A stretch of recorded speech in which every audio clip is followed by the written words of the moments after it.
Salut à tous, j'espère que vous allez bien, c'est Bereko, on se retrouve pour une nouvelle vidéo, résumé de Naruto saison 3, c'est parti tout de suite. Juste avant, je vous rappelle que j'ai écrit un manga qui est vraiment sympa, il s'appelle Outsiders In, il y a tous les liens en description, allez voir ça.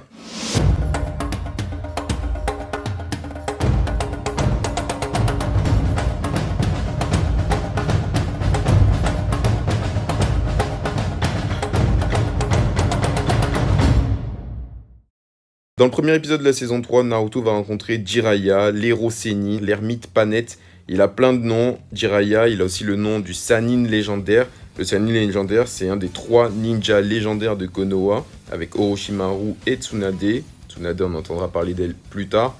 Bref, Naruto fait la rencontre de Jiraiya, et il fait tout pour que Jiraiya l'entraîne, parce qu'il a vu que Jiraiya était assez fort. Pour convaincre Jiraiya de l'entraîner, Naruto va lui faire un super sexy jutsu, et Jiraiya va être charmé par le sexy jutsu de Naruto, et il va décider de l'entraîner à une condition, c'est que Naruto fasse le sexy jutsu en permanence pendant l'entraînement. Chose que bien entendu Naruto va refuser. Jiraiya il va apprendre à Naruto pas mal de choses là dès le début. Il va réussir à apprendre à Naruto à invoquer les grenouilles. Jiraiya c'est sa spécialité, l'invocation des grenouilles. Il va enseigner ça à Naruto et il va aussi aider Naruto à mieux utiliser le chakra de Kyuubi. Il va lui enlever le sceau que Orochimaru lui avait mis pour l'aider à mieux contrôler son propre chakra et pour l'aider à contrôler le chakra de Kyuubi quand il en a envie. On va suivre l'entraînement de Naruto pendant quelques épisodes. L'entraînement va prendre fin quand Jiraiya va mettre Naruto en difficulté. Il va le pousser du bord d'une falaise et du coup il va le pousser à faire une invocation de qualité. Naruto va invoquer Gamabunta, le roi des grenouilles. Gamabunta va défier Naruto, il va lui dire que s'il arrive à s'accrocher à son dos pendant toute la journée, il va donner du respect à Naruto et il acceptera de travailler en équipe avec Naruto. Naruto va réussir le challenge, mais à la fin de la journée, il sera complètement épuisé, il va finir à l'hôpital. Naruto va dormir 3 jours et il va se réveiller la veille de la dernière étape de l'examen de Chunin. Il va croiser Shikamaru à l'hôpital, Shikamaru il est venu voir tous les élèves qui sont en mauvais état. Ils vont se retrouver dans la chambre de Rock Lee, ils vont intervenir au moment où Gaara était venu pour terminer le travail, était venu pour tuer Rock Lee dans son lit d'hôpital. Gaara il a des vrais soucis, Naruto et Shikamaru vont réussir à stopper Gaara juste à temps et donc à protéger Rock Lee. La dernière épreuve de l'examen de Chunin va commencer. Le premier combat oppose Naruto et Neji. Naruto, il a pas mal de raisons de battre Neji. Premièrement parce que Neji, il a complètement humilié Hinata par les mots. Hinata s'est vraiment bien battu, mais Neji, il n'a pas arrêté de l'humilier pendant le combat et ça, Naruto, il a pas du tout aimé. Et deuxièmement, parce que Rock Lee s'est battu comme un chef et que Rock Lee lui a dit que son but ultime c'était de réussir à battre Neji parce que Neji c'était un petit peu un génie qui fait partie d'un clan exceptionnel. Et Naruto et Rock Lee, ils ont vraiment pour but de battre les meilleurs et Neji il en fait vraiment partie. Pendant le combat, on va voir que Neji il a vraiment des problèmes avec la destinée, le destin, etc. Il va souvent parler de ça à Naruto comme il en parlait souvent à Hinata. C'est pas la faute de Neji, le problème c'est qu'il fait partie d'une famille qui a des soucis. Dans sa famille, et il fait partie de la caste inférieure et donc ils ont pour but de protéger la caste supérieure, qui est la caste de Hinata.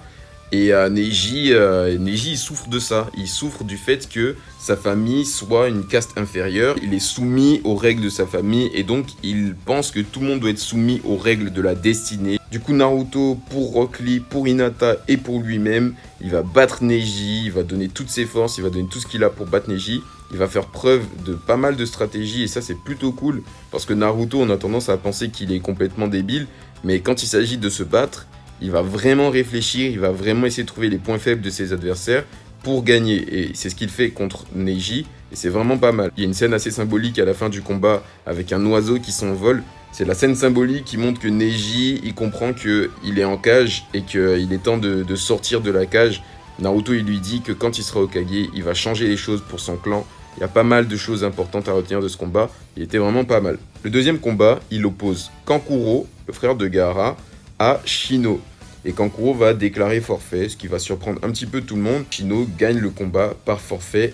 On passe au combat suivant, qui est le combat entre Shikamaru et Temari.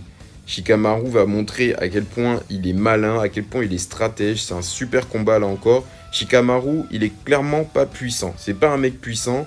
Il a pas une technique excessivement puissante. Il a rien de spécial, à part qu'il est super intelligent. Il va encore le montrer dans ce combat, puisqu'il va réussir à battre Temari. Mais à la fin du combat, il décide de donner la victoire à Temari parce qu'il estime qu'il a plus assez de chakra pour faire d'autres combats et donc il a plus assez de force et que ça sert à rien d'aller à l'étape suivante pour perdre. Une fois de plus, par ce choix, Shikamaru il montre à quel point il est malin, à quel point il réfléchit et il a plusieurs coups d'avance. Et il montre aussi à quel point c'est un feignant parce qu'il n'a pas du tout envie de passer au tour suivant, il n'a pas envie de s'épuiser davantage. Voilà, c'est du Shikamaru tout craché, c'est un personnage que je kiffe vraiment. Après ce combat, on a Sasuke qui va arriver en mode beau gosse sur le terrain avec Kakashi juste avant le début du combat contre Gaara.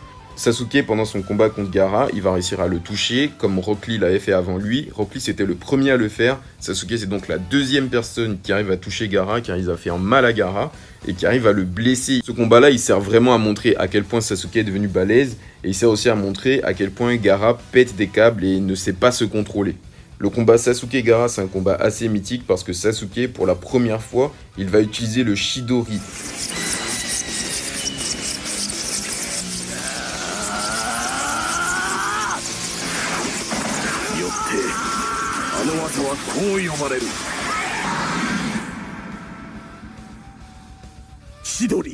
Malheureusement, le combat ne va pas se terminer, donc on ne sait pas qui entre Gaara et Sasuke gagne le combat parce que le village du sable et le village du son ensemble vont attaquer Konoha sous les ordres d'Orochimaru. C'est la fin de l'arc de l'examen Chunin, le début de l'arc de l'invasion de Konoha. L'enchaînement de ce que je vais dire va être assez rapide, donc accrochez-vous. Au moment de l'attaque de Konoha, le Kazekage va prendre en otage le troisième Hokage et tous ces sbires vont arriver dans Konoha. Il y a un Genjutsu qui a endormi quasiment tout le monde, sauf Kakashi, Gai Sensei, quelques sensei un petit peu balèzes, et Sakura. On sait pas trop pourquoi, mais Sakura a réussi à s'en sortir. À ce moment-là, Gaara n'arrive plus à se contrôler et il n'arrive pas à assurer la mission parce qu'il faisait partie des personnes qui devaient attaquer le village. Temari et Kankuro partent avec lui, Sasuke les poursuit, Kakashi demande à Sakura de monter une petite équipe pour rattraper Sasuke. Sakura va réveiller Naruto et Shikamaru, qui ne dormait pas en fait, qui s'est pas fait prendre par le Genjutsu, va devoir les accompagner. Ils partent ensemble avec le Shin Kakashi et un peu plus tard, on voit qu'il y a 9 shinobi qui se lancent à leur poursuite. Shikamaru va donc se sacrifier pour arrêter les poursuivants. Sakura va penser que Shikamaru les a abandonnés, mais en fait pas du tout. Shikamaru c'est un mec super fiable, Naruto lui dit ne t'inquiète pas, il va faire le boulot. Et effectivement, il fait le taf pour l'équipe. Heureusement pour Shikamaru, lorsqu'il est à bout de force, il y a son sensei, Azuma Sensei, qui va arriver après tous les poursuivants et qui va éliminer les 9 shinobi qui poursuivaient Naruto et Sakura. Pendant ce temps-là, tous les autres ninjas du village vont défendre Konoha et le troisième Hokage va devoir se battre contre Orochimaru. De son côté, Sasuke va rattraper la team Gaara, il va affronter Temari tout seul et il va la battre. Il va continuer sa route, Temari va repartir de son côté, elle va rejoindre ses frères, Shino va les rattraper, il va se battre contre Kankuro, et il va aussi gagner. C'est un combat assez stylé, c'est un combat qui aurait dû avoir lieu dans l'arène d'ailleurs, mais il a lieu dans la forêt, il est vraiment pas mal. Shino qui est super discret va montrer qu'il est quand même assez fort, il va malgré tout se faire empoisonner par Kankuro. Sasuke va finalement rattraper Gaara et Temari, Gaara se réveille, il envoie valdinguer Temari et il commence à affronter Sasuke pour la deuxième fois. Sasuke va être meilleur que Gaara, malheureusement Sasuke n'a pas une réserve de chakra aussi importante que celle de Gaara, et même s'il prend le dessus sur Gaara, à un moment donné, il peut plus se battre contre lui. Et heureusement pour lui, Naruto et Sakura arrivent enfin. Bon, j'ai dit Naruto et Sakura, mais Sakura va être KO dès le début du combat, dès son arrivée. Elle arrive, Gaara la met hors d'état de nuire. Comme d'habitude, Sakura, très très utile. Je sais même pas ce qu'elle fait encore dans cette team. Heureusement, Naruto va être excellent. Il va faire un Kage Bunshin de malade. Et il va réussir à battre Gaara, qui va devoir se transformer dans sa forme Ichibi pour résister à Naruto.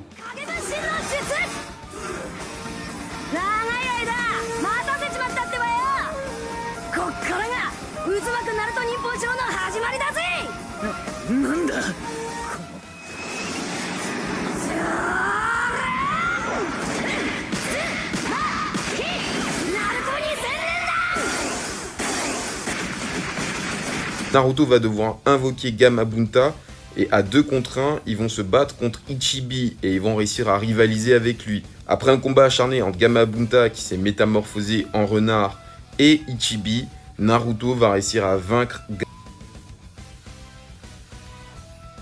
Pendant tout ce temps, Orochimaru se bat contre Sarutobi Sensei, et qui est le troisième Hokage. Orochimaru, pour se battre contre Sarutobi, il va recréer le premier Hokage et le deuxième Hokage.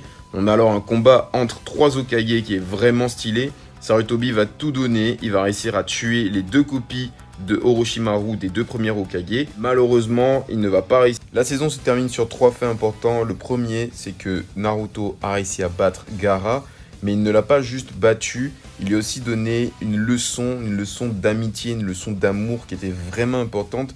Et on voit que ça fait déjà changer l'état d'esprit de Gaara à la fin du combat, puisqu'il décide de ne pas continuer à se battre, même si lui il peut plus. Il y a Kankuro et Temari qui arrivent à ses côtés, et Sasuke qui arrive aux côtés de Naruto. Mais Gaara décide de partir, et ça c'est déjà très important. Et encore plus important, il demande pardon. Deuxième chose importante, c'est que Orochimaru a été sévèrement blessé par Sarutobi Sensei, qui n'a plus ses bras et qu'il a été obligé de s'enfuir, et donc il n'a pas réussi à mener sa mission jusqu'au bout. Et enfin, troisième chose importante, c'est que Sarutobi Sensei, le troisième Hokage, est mort. Ça a attristé tout le village. Tout le monde sait qu'il s'est battu pour son village, tout le monde sait à quel point il aimait le village et à quel point il a tout fait pour que les personnes du village soient en sécurité grâce à son sacrifice. Le troisième Hokage qui meurt, c'était un moment vraiment triste. Tout le monde pleure, tout le monde est attristé, et surtout le village n'a plus de Hokage.